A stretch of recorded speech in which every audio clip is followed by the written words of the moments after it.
muli bajozi nyera mujoga basajja mmwe muli bajozi nyera mujoga basajja mmwe muli bajozi abantu abali bayinza okwekoleranga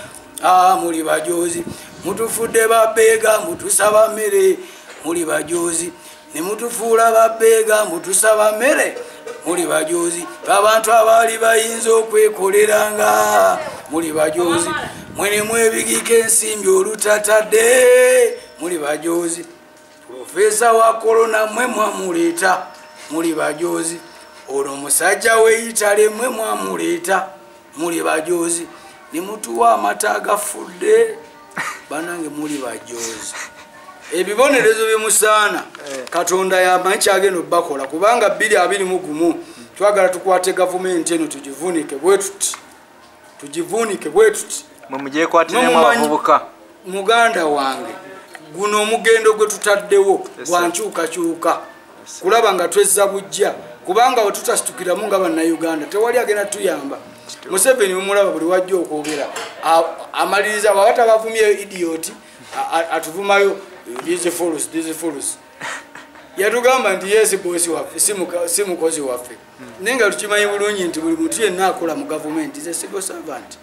mukozi w'abantu kubanga ffe tubabeezaawo ffe tusasula emisolo ffe tunywa amafuta ku zipampu ezo ne zisasula emisolo ffe tukola buli kimu okulaba nga abasajja beeyagala naye lwaki ate ffe abakola ebyo tetulowoozebwako mu mbeera eyo nja kunzikira ne mu kiti ekyakuyimba ekyaffe ekya music waffe yadobongana to the maximum kyovula kati abayimbi bazze nnyo mu byobufuzi because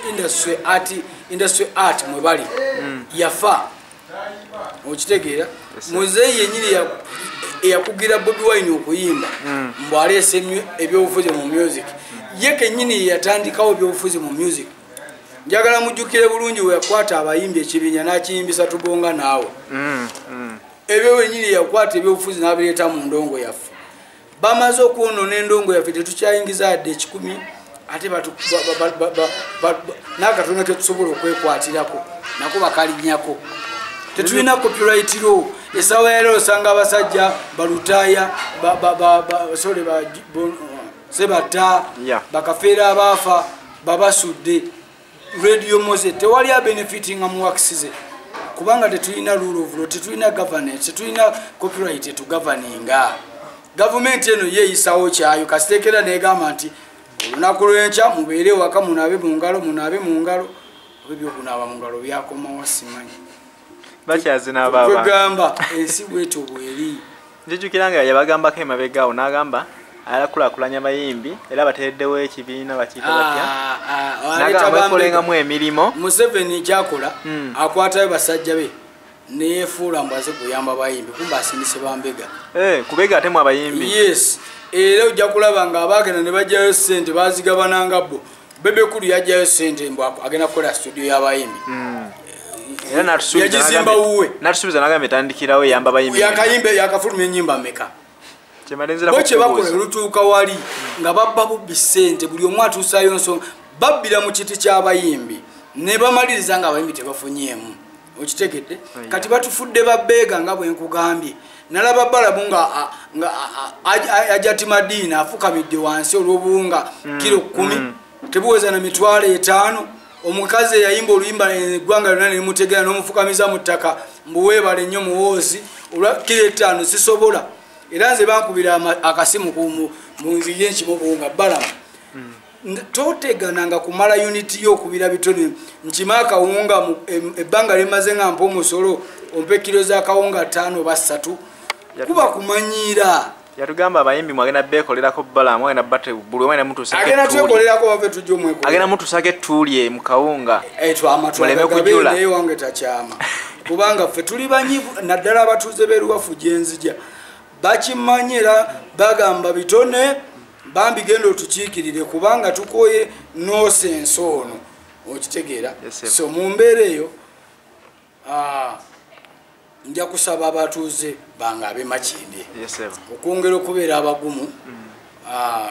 buli muntu anyigirizibwa olw'abantu abo batutwala naye nga tebakyatufaako naye tekitumalamu ssuubi enkyukakyuka ejja maaso awo enkyukakyuka ejja mu maaso awo okitegeera. So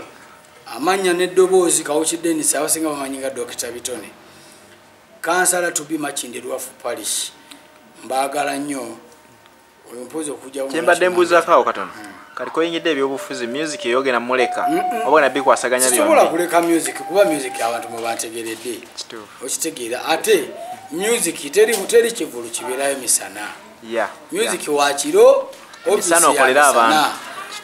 umuganda ongeze natandika dde okukola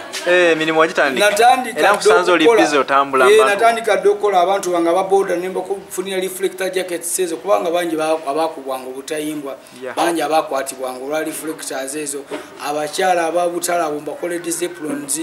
tuli mu kugezaako kupangapanga kulabanga twekwasaganya bano ntandikwa ntono sika chips chapati tubawadde entandikwa ntono ku busente obwafa ate bwe tujja mu music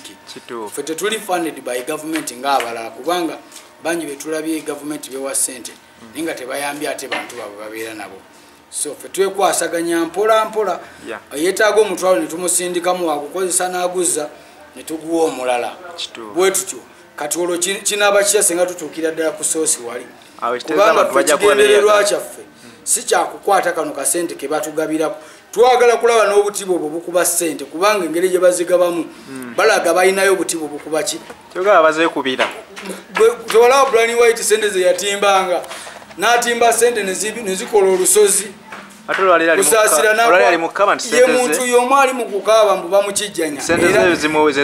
ekyo kyenkugamba nti kati njagala bamusabule Brian White nga bannayuganda bwe yabagambanga nti ye yava Italy kyokka yamaze n'admitting nga State House nagibalekera kitegeeza yali government worker yali mukozi wa government yeyo government yaffe yamuzeeyi bwatyo bwakola ajja n'akukozesa enkya n'akola ki kati mwagala kuŋŋamba mbu oyo omuwala gwe baleeta ku kamera mbu alumiriza Brian White mbu yakajjukira mbu bamukozesanga okumala emyaka 3 ekyo kibeere kyakuyiga eri buli muyimbi adda ku kamera n'ovuma Bobi Wine n'ovuma bannansi olw'obusente obukuweereddwa bano abasajja olumaze okukozesa mission yaabwe nga bakulekawo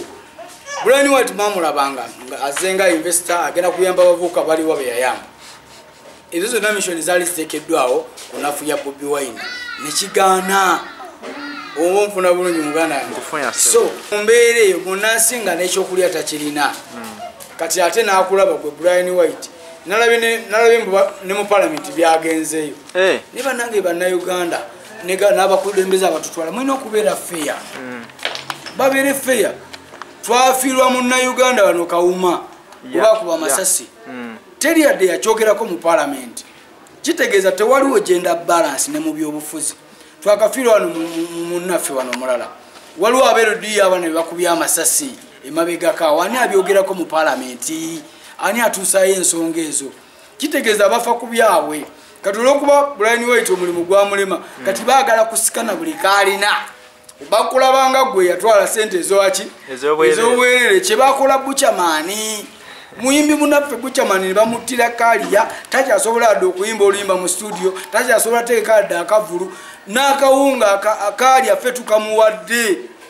naye nga bamukozesa n'ayimirira n'avuma muganda we bazze nga batoba abayimbi mubeere bagezi mwebeereremu nze mbabuulira bano abasajja teri agenda Dr. Bitone sibula abantu my brother tesabaawo nkwatirwe ekisa olemba okunjagala nga bwe wakulanga